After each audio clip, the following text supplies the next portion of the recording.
So last class we have seen regarding perioperative nursing. So under that we had seen that perioperative nursing means it is a care that is given before the surgery, during the surgery and after the surgery. And I had dealt in detail regarding preoperative nursing. That was care that is being provided before the surgery in simple terms. Okay. So continuation of this perioperative nursing. Next topic is intraoperative care. Now, intraoperative care, or simply referred as intraoperative nursing care, includes all the activities which are carried out during the surgery.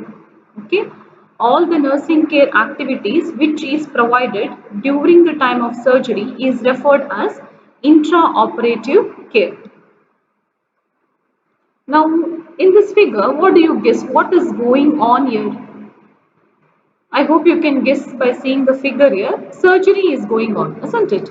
So this is actually referred as an intraoperative period, where the members of the healthcare team, that is the surgical team we refer, okay, the surgical team members are conducting the surgery, and there are few other members who are assisting at the surgery. And this is also the picture of the OT. Okay, OT means operation theatre. Sometimes it is also referred as operating room or OR. Now moving on to the definition of intraoperative. So as I have already told, the term intraoperative means the time during the surgery. Now what and all is happening during this intraoperative period or during the time of the surgery? Most of the time activities like monitoring the vital signs will be done. Okay, then they will also monitor the blood oxygen level. They will see for the fluid and electrolyte balance, and during this period before the surgery starts they will be providing with anesthesia. Okay, so we will go into detail what is anesthesia and all. We'll see the types and all that. Okay, so usually what happens is the healthcare team members, that is usually the surgical team, will maintain the patient's safety and the comfort. So not only giving anesthesia is essential, the person may be given anesthesia. Along with that, you will the anesthetist and the surgeon will be monitoring the vital signs, and they will also see for the strict aseptic technique. Okay, so most of the time all the surgeries have to be carried out under a strict aseptic technique, and along with that there should be proper documentation like what and all activities are carried out in the OT. Everything has to be written in detail. Now most of the time the person who is conducting the surgery, that is a surgeon, and there is a nurse who is called as a scrub nurse who will be scrubbing. Okay, scrubbing here means usually they will be putting on the gown, the cap, the mask and all. So this is referred as scrubbing here. So usually the scrub nurse and the surgeon may not be able to document. So there is one more person here that is referred as a circulating nurse. She is responsible for documenting the entire procedure, like what time the surgery started, what time it ended, what happened in between, what was the vital signs during this time, what IV fluids were given to the patient, how much blood loss was there. That all things will be detail will be maintained by the circulating nurse. Now this is a picture of the anesthesia machine. We don't want much in detail because we are not giving anesthesia, or neither we are performing the surgery here. But this is usually done by the anesthetist. It is maintained by the anesthetist or even the OT technician whom we call. They may help the anesthetist. So these are the parts of the anesthesia machine. We have got lot of flow meters. There are vaporizers. There is switches here, isn't it? Then oxygen flush button is there. Then flow controls, suction regulator, display monitor. All this will be there in the anesthesia machine. So along with the anesthesia machine, lot of equipments, lot of other supplies are required. Okay, so it could be your OT instruments may be essential. So all this has to be kept ready in the operation theatre. So next, now moving on to the important topic, surgical team. Okay, So what is the surgical team? What are the functions of the surgical team? So surgical team will include your surgeon. He is the first main member. Next we have got anesthetist, also referred as anesthesiologist. Okay. Next person is scrub nurse. Next we have got circulating nurse. Then other than that, these are the main members of the surgical team. Some other members are also there in the surgical team, and they are physician assistant, like surgeon's assistant will be there. Then some residents also will be there who will be helping the surgeon. Along with that, there will be some OT technician. Okay. So these are the members of the healthcare team. Now suppose it comes for the exam, you have to write down their functions also. So first of all, moving on to the surgeon. Now, who is a surgeon? Surgeon is the leader of the surgical team, and he is responsible for performing the surgery. Especially, he has to maintain the safety and the comfort of the patient while they are performing the surgery. Okay, so they will not only do the surgery, but they are also monitoring the patient here, how much of blood loss is there, that all things will be monitored by the surgeon. Next is anesthetist or anesthesiologist. Okay, so anesthetist or anesthesiologist is a person who gives the anesthesia. He is a physician who is trained to give anesthesia. Now, why anesthesia is given? Usually, anesthesia is given to reduce the pain. Okay, you cannot perform a surgery without giving anesthesia. Okay, next is it helps in relaxation. So, that is why you give anesthesia.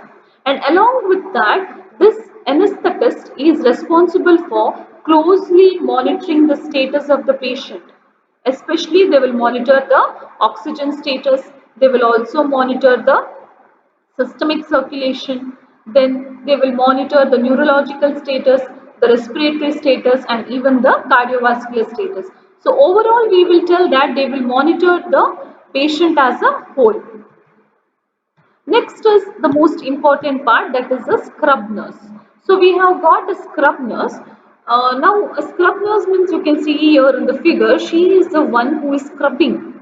Okay, and she is helping the surgeon here. Okay, she prepares a surgical setup. So before the surgery starts, the scrub nurse along with the circulating nurse, they will be keeping all the instruments or whatever articles are there that they have to note down. Okay, and once she puts on this gown, mask, as well as a cap and the gloves and all, she is considered as a member of the scrubbing team. Okay, and she also helps in maintaining draping, handling the instruments. Most of the time she is responsible for passing the instruments, the sutures and other supplies to the surgeon.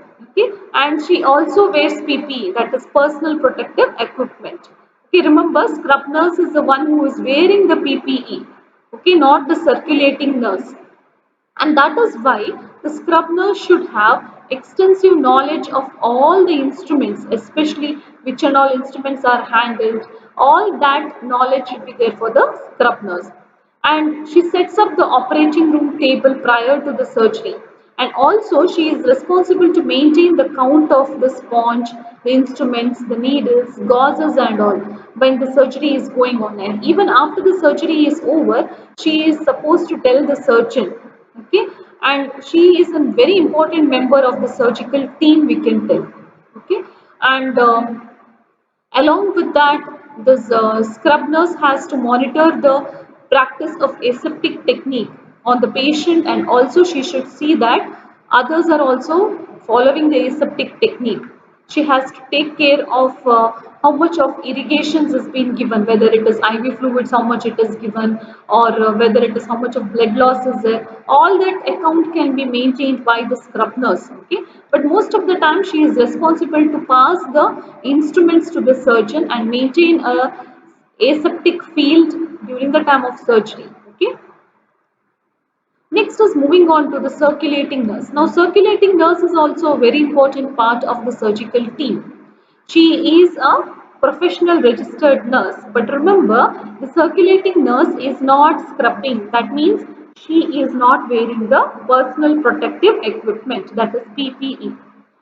She is considered as a link between the scrub person, that is a scrub nurse, and the outside of the operating room, because what happens is the scrub nurse and the surgeon cannot come outside each time to take the sutures, to take the catheters and all. So whenever these people need any catheters or any other type of instruments, okay, it will be passed by the circulating nurse. But she should see that whenever she is delivering on any items, it is considered to be sterile. Okay, and she should see that she will not contaminate the sterile field, and thus she will maintain the nursing activity. Then, circulating nurse has initial assessment of the person during admission. She will monitor the patient. She is supposed to help not only the scrub nurse but also the surgeon. Okay, and anticipate need of sutures, catheters, or drugs. So, from the emergency or trolley or from the crash cart trolley, she can give this equipments or she can give this drugs or catheters whenever the scrub nurse wants, and circulating nurse will manage all the necessary care inside the surgery room. Then she also is supposed to assist the healthcare team and maintain the safety and the comfort of the patient. And along with that, there are a few other responsibilities. It could be overlapping. Okay, she has to have an extensive knowledge. She should have good training in this OT field. Okay, and she acts like an advocate. She acts like a teacher, like a researcher, like a leader, and also like a role model.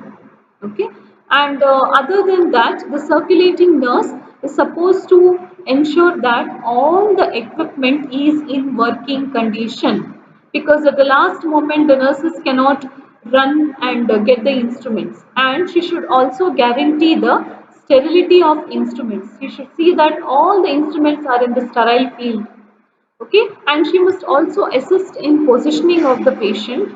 Next is, she is the one who will handle the specimen. Suppose biopsy is taken, she is responsible to send it to the laboratory after writing down the patient's name and all that. She is also responsible for documentation, because I have told it already, the scrub nurse and the surgeon is in the sterile field. So the circulating nurse is the one who will be documenting everything in the chart. Okay, and she minimizes conversation and traffic within the operating room team. So that is also her major responsibility. So these responsibilities are also again already told. She has to maintain the cleanliness. She should see that there is adequate temperature, humidity, there is adequate lighting in the OT, whether all the equipments are working, monitoring the patient's safety and comfort. Next is other members of the surgical team. Now the other members of the surgical team, as I have already told, assistants, okay, who will assist the surgeon or the physician. Now they are also the healthcare professionals who practice medicine, okay, and they will be working under the surgeon or the physician. Next we have got residents. A resident doctor is a physician who practices medicine under direct supervision of the physician. Okay, so residents are also working under the physicians, and they will also deliver the care most of the time. Next, we have got OT technicians. OT technicians are those people, healthcare professionals, especially of the allied healthcare team. Okay, and they should have certain knowledge regarding this aseptic techniques. They should help the patient in positioning, then using this OT instruments and all. Usually, this OT technicians will be helping, especially to place the light and all. Next is nurses' role in intraoperative phase. Most of the time, the role of the nurses, they have to carry a responsibility of scrub nurse or circulating nurse. They should deliver or monitor vital signs. Next is they should be handling all the instruments and all the equipments. They have to maintain a good sterile field. They should see that there is adequate room temperature, lighting is there. Then maintain fluid and electrolyte balance of the patient. If there is dehydration, means she has to assist in giving IV fluids. Then next is they have to assess for risk of aspiration. That is usually done by the anesthetist. But since they nurses are also responsible to assess for the risk of aspiration. Next is comfortable positioning should be given, and then they have to monitor the impaired skin integrity. Next is a important topic again, usually asked for 5 marks regarding anesthesia. Now when this topic is asked, we will have to write down the definition, what is the purpose, what are the types of anesthesia. First one is definition. Now anesthesia means it is a state of narcosis. Okay, it is a state of narcosis used to produce unconsciousness, analgesia, muscle relaxation, reflex loss during the surgical procedure. So this is the definition of anesthesia. Okay, so anesthesia means it is a state of narcosis. So usually what happens is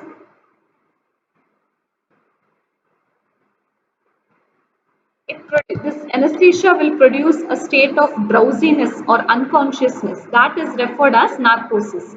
Okay, and that is why the patient remains unconscious during the time of surgery usually. Okay, sometimes anesthesia can also provide with reflex loss. Okay, it produces muscle relaxation and analgesic effect. Analgesic means it reduces the pain. So this is the purpose of anesthesia. Now I will not tell that all the types of anesthesia are giving all these 6 purposes. Certain anesthesia will lack certain purposes. Okay, but overall we can tell that this anesthesia will produce analgesic effect. That is, it reduces pain. Okay. Next is it produces amnesia, especially your general anesthesia. It results in memory loss. It also causes hypnosis. Hypnosis means unconsciousness. Okay, so person may be drowsy and then he may be completely unconscious. He may not be aware what surgery is going on him. Next is immobility, that is loss of function of a part of the body. Okay, next it produces narcosis, that means state of drowsiness, and then skeletal muscle relaxation. So this is a purpose of anesthesia. Okay, so most of the time general anesthesia will have all these purposes. Next is, what is the meaning of anesthesia? Anesthesia is derived from the Greek word anaesthesis, which means no sensation. Okay, so that is why we usually give anesthesia, so that the person will not have any sensation when you are doing the surgery. Okay, so anesthesia refers to practice of administering medications either by giving inhalation, okay, through gases, through injection. Okay, why it is done? To block the feeling of pain, it will block the sensation, and also it produces unconsciousness, especially for medical and surgical procedure. Okay, so that is meaning of anesthesia. Now next important one, types of anesthesia. We have got local, regional anesthesia and general anesthesia. Okay, so we have got these 3 types. This is very important actually. Okay, so under regional we have got again so many types of anesthesia. Okay, so under regional anesthesia, we have got topical anesthesia, peripheral nerve block, epidural anesthesia, spinal anesthesia, intravenous regional anesthesia or Baer block, then local nerve infiltration. Okay, so we'll see each one of it in detail. Now, how will you decide what type of anesthesia is required? Who will decide it? Particularly, the surgeon is, anesthetist is the one who decides on the type of anesthesia. Okay. Now, there are some factors which are responsible for selecting the type of anesthesia. They are type of surgery. Okay. Duration of surgery. If it is a very lengthy surgery or what we call as a major surgery, in that case we will give general anesthesia. Then if the patient is having medical conditions, if they are having associated medical conditions like respiratory, cardiac and all problems, commonly we do not prefer general anesthesia. Okay. Then preference of anesthetist and surgeon, that is also one more major factor. Along with that, if the patient is having psychological conditions or mental upset, in that case also certain type of anesthesia like general anesthesia may not be given. Next is certain types of anesthesia, it requires NPO, okay, like your general anesthesia. Okay, only general anesthesia commonly we will keep the patient NPO. Other type of anesthesia we usually do not keep the patient NPA. Okay. Next is regarding general anesthesia in detail. Now, most of the time you should be aware that general anesthesia it usually acts on the central nervous system. Okay, it acts on the central nervous system and makes the patient unconscious and unaware of the surrounding. Okay, so remember, general anesthesia produces unconsciousness or the person will not be aware during the surgery. Along with that, they will be having loss of sensation. They can have analgesic effect, that is, it reduces the pain. It also produces muscle relaxation and reflexes are also lost.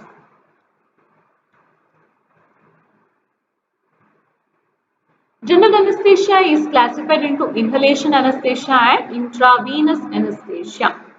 Okay, inhalation anesthesia means it is given through mask usually. Okay, and intravenous means it is given through the IV route, intravenous route. Examples are inhalation type. We have got nitrous oxide, usually it will be mixed with oxygen and given. Halothane, okay, halothane is also an example. Then next isoflurane. Next one we have got is intravenous route. Example we have got fentanyl, propofol, sodium pental or sodiopentone we call it. Next is ketamine. Okay, so these are the examples of general anesthesia. Please remember the examples. We have got inhalation, nitrous oxide, halothane, isoflurane. IV we have got fentanyl, propofol, ketamine. Okay.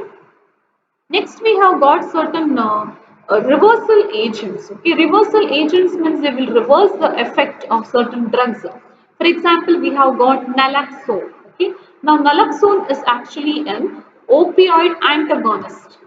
Okay, it means it reverses the effect of opioid. If you are given an excess dose of opioids, you want to give an antidote. That time we will use naloxone. It is an opioid antagonist. Next, we have got neostigmine. It reverses the effect of muscle relaxants. Okay. Next is flumazenil. It is an antidote which is given for benzodiazepines. Okay. So these things should be kept handy. In case of poisoning and all, immediately you can administer the drugs. Next is moving on to the triad of general anesthesia. So triad of general anesthesia means general anesthesia is producing analgesic effect, reduces the pain, it produces muscle relaxation, it produces hypnosis. Okay, hypnosis in the sense your person is usually unconscious. Okay, you will not have any sensation. So these are the three main triads of general anesthesia. You must not forget it because only general anesthesia is producing unconsciousness. Local anesthesia, regional anesthesia will not produce unconsciousness. Okay, only general anesthesia, the patient will be having unconsciousness. Next is moving on to the stages of general anesthesia. We have got the first stage, that is induction phase, excitement phase or stage of REM we call. Next is stage 3, which is referred as stage of surgical anesthesia, and then stage 4. Okay, that is referred as overdose stage. So we will see regarding each one of it in detail. So stage 1 is referred as induction phase. Okay. So the stage 1, which is called induction phase, it means that it starts immediately with induction of an anesthesia. That is, immediately once you give anesthesia, the stage will start. Okay, and it ends with patient's loss of consciousness. So once patient loses consciousness, that this stage usually ends. Then what happens here is, in stage 1 usually the patient will have slight pain. Okay, only after few minutes what happens is patient will not have any pain sensation. Okay, so this is happening in stage 1. Okay, stage 1 is induction phase. In induction phase what happens? It begins with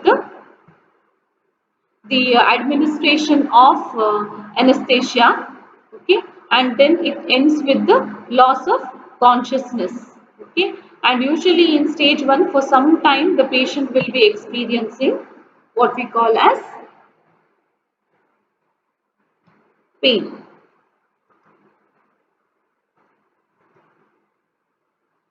Next is stage 2. Stage 2 is referred as excitement stage. Okay, stage 2 is referred as excitement stage. So usually in this stage, what happens is the it is here the patient will be unconscious. Okay, so it is a period after loss of consciousness. Person's consciousness is usually lost here. Okay, so that is why it is referred as excitement stage. And usually here what happens is, so immediately once they lose consciousness, the patient will experience irregular heart rate, irregular respiratory rate, and there is uncontrolled movement also. Okay, so that particularly happens in stage of excitement. So stage of excitement means here the person is going into a stage of unconsciousness. He loses the consciousness, and along with that the person will be having irregular heart rate, respiratory rate, and uncontrolled movement of the body.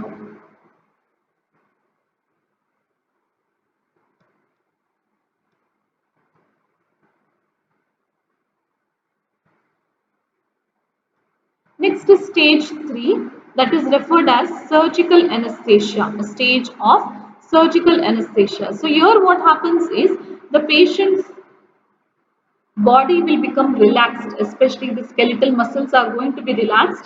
The patient's corneal reflex is also lost. Okay, and then eye movements will become very slow. Corneal reflex means when you bring a cotton ball or a wisp of cotton near your cornea, near your eye, usually what happens, you will blink the eye immediately. That is referred as corneal reflex or blinking reflex, and that reflex is usually lost in stage 3. Okay, because here the patient is unconscious. Next is stage 4. Stage 4 is actually very much lethal because it is a stage of overdose. It will happen only when the anesthesia is given and it results in brainstem depression. So patient will be immediately, respiration may stop, cardiovascular status may stop, and death may happen immediately if at all they are not revived. Next is moving on to the advantages, risk or complications of general anesthesia. So as I have already told, general anesthesia will produce unconsciousness, it will reduce the pain and sensation of the patient, and also it is going to provide with relaxation, isn't it? So general anesthesia is actually considered to be very, very safe, and there are a lot of advantages because it is rapid and reversible. So once a person regains consciousness, what happens is usually it is quite reversible and it never fails to work on any patient. You have to just give this general anesthesia, it will act on any individual. Next is side effects of general anesthesia. The main side effects of general anesthesia is immediately once a patient gets up, they may experience confusion, drowsiness, dizziness, then memory loss may be there. They can also have nausea, vomiting, and then shivering. Okay, or sore throat may be there, or they may feel cold, and they may also have difficulty to pass the urine. They may have urine retention. So these are the side effects of general anesthesia. Next, we have got some conditions which increase the risk of general anesthesia. Like usually what you will do is in these cases or conditions, you may not give general anesthesia. You will go for some other type of anesthesia. Commonly, patient with seizures, patient with lung conditions, patient with sleep apnea, okay, that is sudden stoppage of breathing while sleeping, hypertension, obesity patients, diabetes patients, smoking history, pneumonia and kidney conditions. With all these conditions, what happens is it will increase the risk, okay, of general anesthesia. Next is moving on to local anesthesia. Now, there is some difference between your general anesthesia and local anesthesia. Most of the time, what happens is your general anesthesia site of action is central nervous system. Your central nervous system is the site of action. Next is local anesthesia site of action is peripheral nerves. Next is General anesthesia acts on whole body, while local anesthesia acts only on restricted area. It will never act on whole body. So here you can see, if you are giving your local anesthesia to the hand, only these fingers will have loss of sensation or loss of pain. Okay. Next is consciousness. Now, in general anesthesia, patient will lose consciousness. What about local anesthesia? In local anesthesia, patient is unaltered. They will be having their own consciousness. Okay, they will not lose consciousness here. Next difference is major surgery. For major surgeries, we will prefer general anesthesia. For minor surgeries, we will prefer local anesthesia. If a person is having very poor health, like already we have discussed, some chronic conditions and all, you will avoid general anesthesia. But local anesthesia is considered to be very, very safe.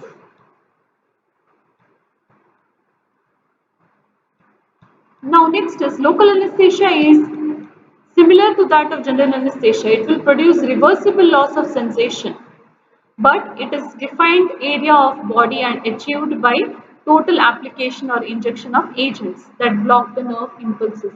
So remember that local anesthesia is given for a very small area, okay, where it will produce loss of sensation. Then patient will be usually conscious here, local anesthesia, and it can be used to anesthetize small regions. Commonly for small areas it is used, example lidocaine, lignocaine, bupivacaine and all. But local anesthesia produces some side effects like numbness, tingling sensation, some metallic taste in the mouth, especially when they are injecting this anesthetist, drowsiness, tinnitus. Tinnitus means ringing sensation in the ears.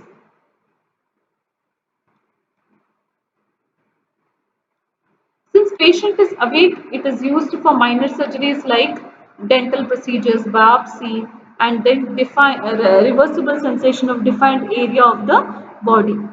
These are the uses of your local anesthesia. Next is methods of administration. Now, most of the time you can give by direct application to the skin or to the mucous membrane. Okay, local anesthesia can be given directly. By subcutaneous means it reaches the nerve branches. Next, moving on to the third important one, that is regional anesthesia. So we have finished general anesthesia, we have also finished local anesthesia.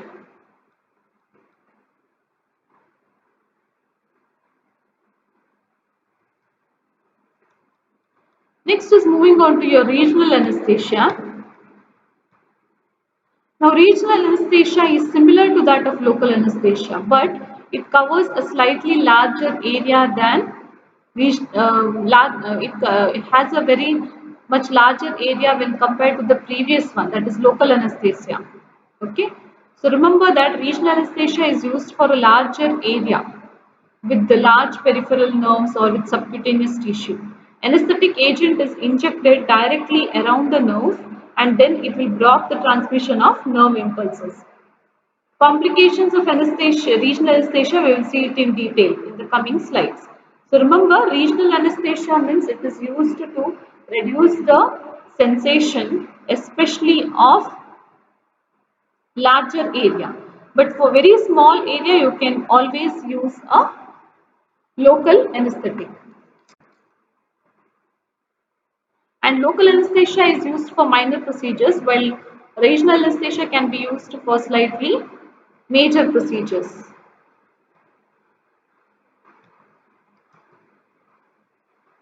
Next is, in this triad, regional anesthesia, it only provides analgesic effect and muscle relaxation.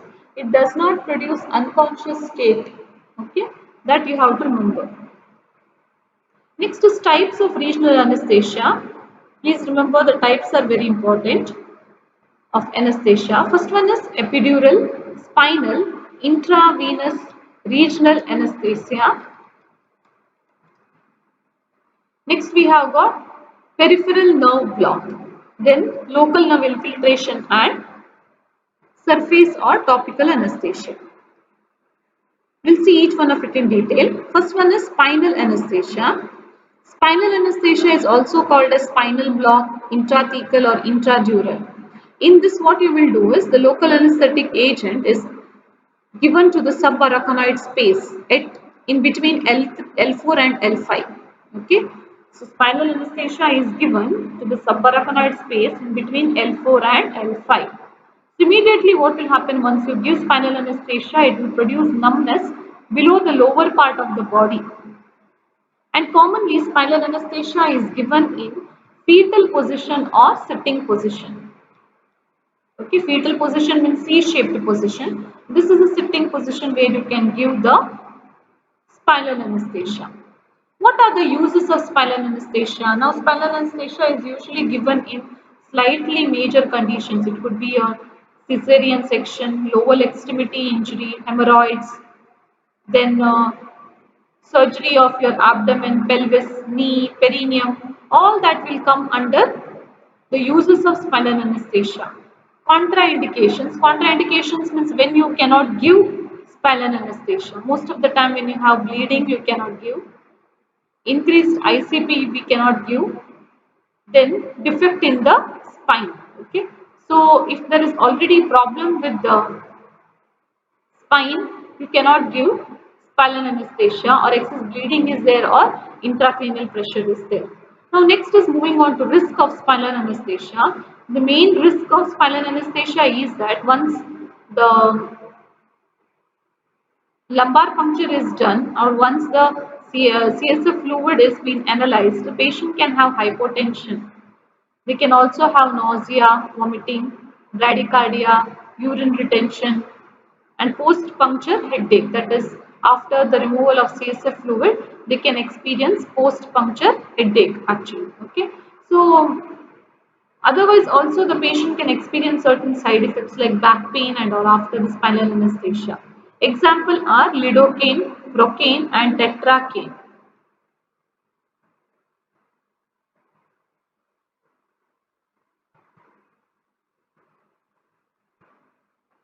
Next is epidural anesthesia. It is achieved by injecting a local anesthetic agent into the epidural space surrounding the dura mater. Okay. So in the epidural space, you are injecting a needle that is referred as epidural anesthesia. It is similar to spinal anesthesia itself. Okay. You can give it in sitting position also or C-shaped position also. Epidural anesthesia is a type of anesthesia used to numb the lower part of the body. It is used for surgeries of lower limbs and even of childbirth. Okay, and we have also got patient controlled anesthesia, which we call as sometimes patient controlled analgesia also. So, in case of patient control analgesia, usually here, the patient himself will be regulating or it allows the person who is in pain to reduce the level of pain. Okay, so they will be putting a catheter in the vein or in the arm, and then there is a patient controlled analgesic or anesthesia pump. So, with this PCA pump, what happens is when you are pushing the button, whenever you have pain, it will release some small amount of IV anesthetic agent. Okay, that is referred as patient controlled analgesia or patient controlled anesthesia. So usually here what they will do is they will be injecting a vein into the arm of the patient, and with this patient controlled anesthesia pump they will maintain an IV line and they will push the button. Okay, so when you are pushing the button, what happens? It will release some small amount of anesthesia for the patient. Next is nerve block. It is injected to specific nerves or bundle of nerves to block the sensation. Remember that it is given to some specific nerves or nerve block. We have got some examples like brachial plexus method, paravertebral anesthesia, caudal or transsacral block. So first one is brachial plexus block. In this, it produces anesthesia of arms. Paravertebral anesthesia means it is anesthesia of the nerve supplying the chest, abdomen and extremity. Caudal or transsacral block means it produces anesthesia of the perineum. Okay, so these are the different types of nerve blocks. Brachial plexus block for arm, paravertebral anesthesia for chest, abdomen, extremity. Caudal block is it produces anesthesia of the perineum. Local nerve infiltration, this is also a type of regional anesthesia and usually given in combination with epinephrine. Okay, and this epinephrine is otherwise also called as adrenaline, commonly used for anaphylaxis, cardiac arrest, and all. So it is achieved by injecting anesthetic agent around the local nerves to depress nerve sensation over limited part of the area.